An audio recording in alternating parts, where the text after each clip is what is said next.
Hi, can I ask you a question? Look at the screen. What is this? How does it make you feel? It's huge. It looks like something like alien.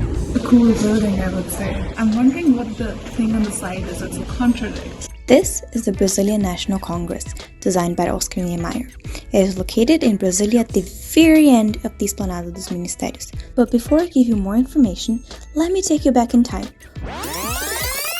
We are now in April of 1960, the year President Juscelino Kubitschek inaugurated Brazil's new capital, Brasilia.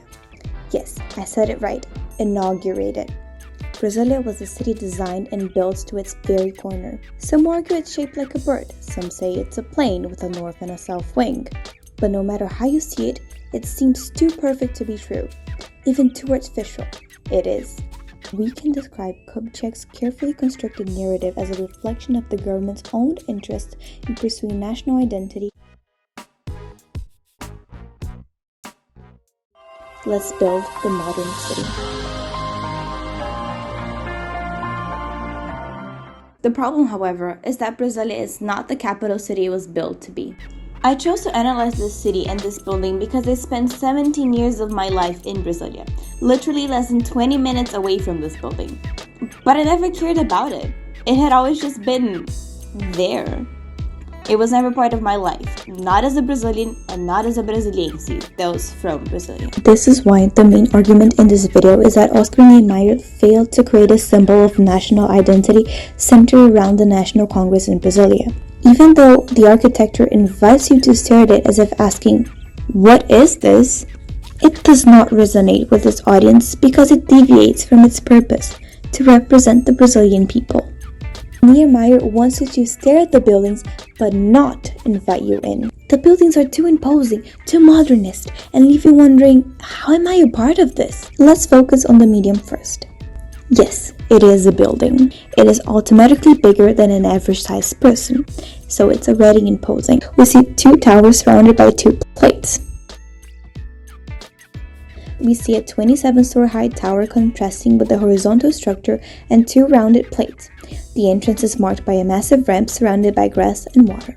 The lower chamber, the Chamber of Deputies, is located underneath the dome turned up, as if capturing the people's will.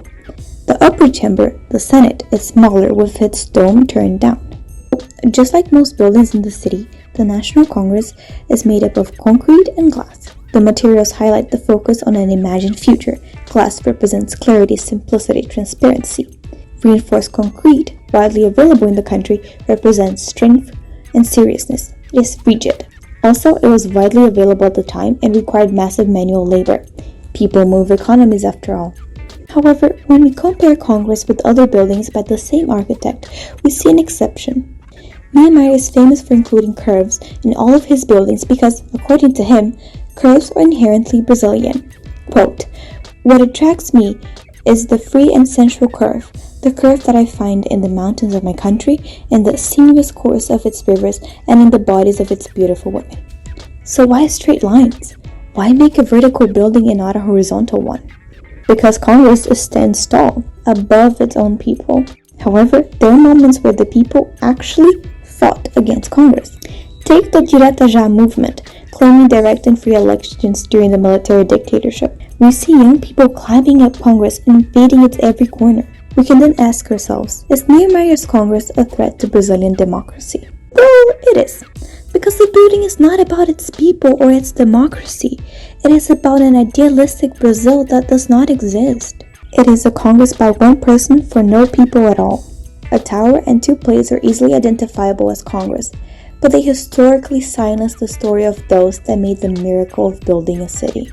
In the name of true democracy, let's take a moment of silence to look at these people. Truth is, we may never know about these brave individuals, but they surely left their mark.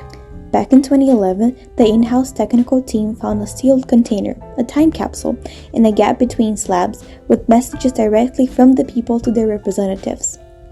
One reads, that the men of tomorrow who come here will have compassion for our children and that the law will be enforced.